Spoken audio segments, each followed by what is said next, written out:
Happy Red Friday, Low VA Rates Nation. My name is Maurice Navarro. I'm a loan officer here at Low VA Rates.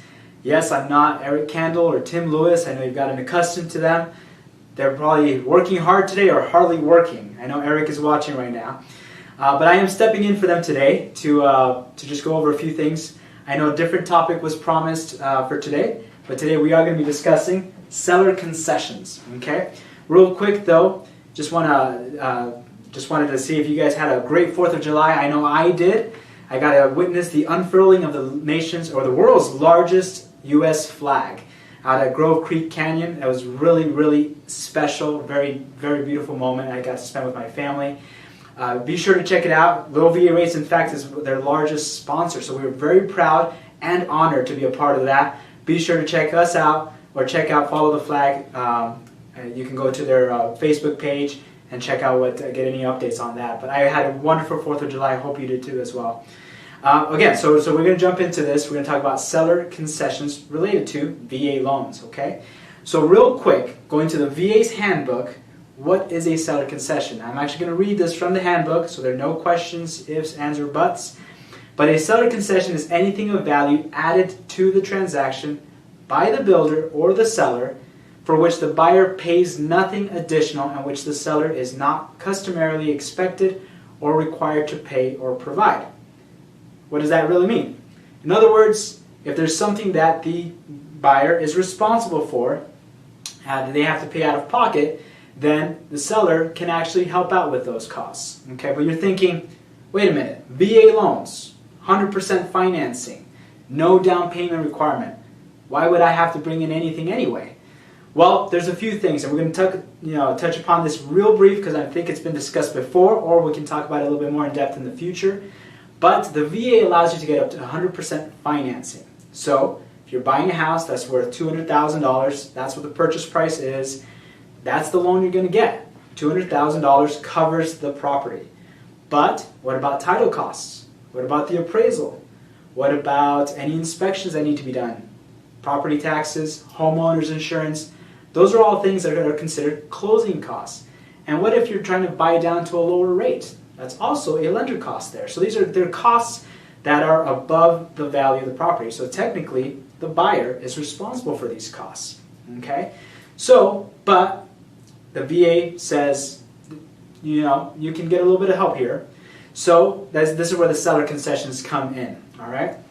So the seller concessions, though, they can cover some of these closing costs. Sometimes they can be a little specific according to what the seller is willing to cover. But let's go first over what the VA allows to be covered. All right? And again, you can find this on the VA's handbook. So we got payment of buyer's VA funding fee. Okay, real quick, I know it's been discussed before. The VA funding fee is a fee that's added to your loan to help guarantee the loan. Remember, VA loans are guaranteed, partially guaranteed by the VA. This allows the veteran to get a lower than market interest rate, allows the lender to offer a better deal because they know the VA is carrying some of the risk. So therefore, veterans get to benefit. There's also, again, 100% financing, no down payment. There's no mortgage insurance associated with VA loans. So there are some benefits to having a VA loan, but there is also a cost to it. VA funding fee does that. But just as a quick reminder, if you do have a disability rating with the VA, you can be exempt from this funding fee. But let's say you're not one of those people and you got to include a funding fee. That funding fee can be covered by seller concessions. Prepayment of property taxes and insurance. That's what we call escrowing.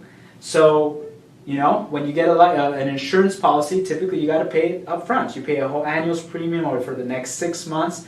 So you got to have that ready. So for the policy to be in place, you got to pay for it. So property taxes, maybe taxes are due in a few months. What is the seller responsible for? What are you responsible for? Gifts, television set or microwave oven. Those are examples. I did not come up with these examples. They're actually in the handbook. And no, it's not a mistake. Okay, there are certain things that can be covered. I mean, if the seller allows for it, if they're cool with it, get window treatments, maybe some furnishing, this can be allowed. Payment of extra points to provide permanent interest rate buy-downs. Okay, I briefly mention this. Let's say you have, let's say the lender is offering you a 4% interest rate.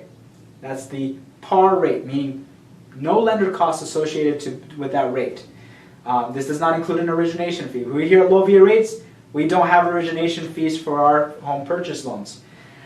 So let's say you have a 4% interest rate, but the lender tells you, I'm the loan officer, and I say, hey, we can get you a lower interest rate. If you want to go down to a 3.75% interest rate, it's going to cost you 1% to buy down to that. This is just an example. It's not based on today's rates.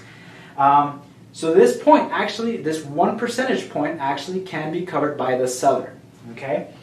Payoff of credit balances or judgments on behalf of buyer. Let's say I'm talking to the veteran. I say, hey, you've got a great file here, great credit history and so forth, except you've got a couple of liens or judgments here on your credit. Honestly, it's not killing the loan, but it's not letting us offer you maybe, let's say, the loan amount you're seeking. It's affecting your debt-to-income ratio. We're not going to get into that today, but let's just say it would be beneficial to you if you had these paid off.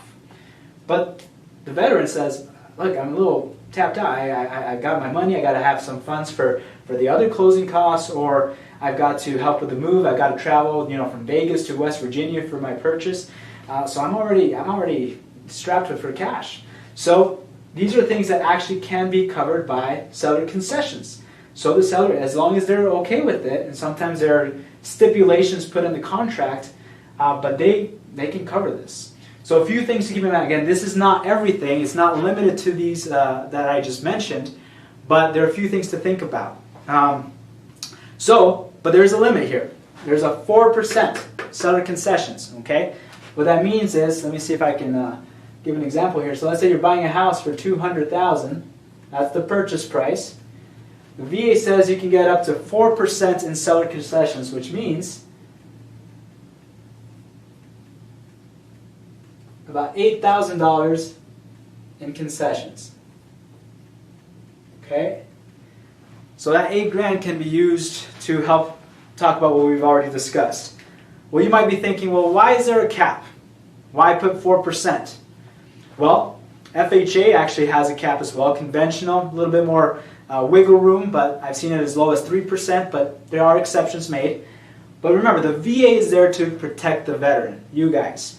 And so what they found out is that sometimes sellers might try to offer way too many concessions in order to convince a buyer to maybe buy a house that's actually a little more expensive than it should be. So in other words, the VA says, let's make sure that there's a cap to this so that sellers out there aren't trying to take advantage of our veterans and trying to get them a home that maybe is a little bit out of their price range, because you'd think, yeah, it's a little more expensive than I would go for, but look at everything they're covering. Hey, you're the one that's going to be stuck with the loan. You're the one that's going to have to be making those payments for the next 30 years. So this is to protect you guys, but this is why it's important to speak with a loan officer who has learned in these things, who's gone through the handbook, has had experience doing this, so that you can ask these questions, find out, so you can know that this is a house that's right for you. Now, I've been doing lending for about 7 years, but I've been fortunate here to be with Low VA Rates for the last 2 years. So feel free to call in, even ask for Maurice Navarro. I do a lot better on the phone than I do on video, if you can't tell, or you will be able to tell. But I would love to help you out. We've got a lot of great other loan officers here as well. But if we've got any questions right now, no? If there are any questions, though, feel free to post them. We always check in, and we will post the answers on our next, on that comment chain there. And if there's anything else, I guess we're done for today. So have a great weekend, guys.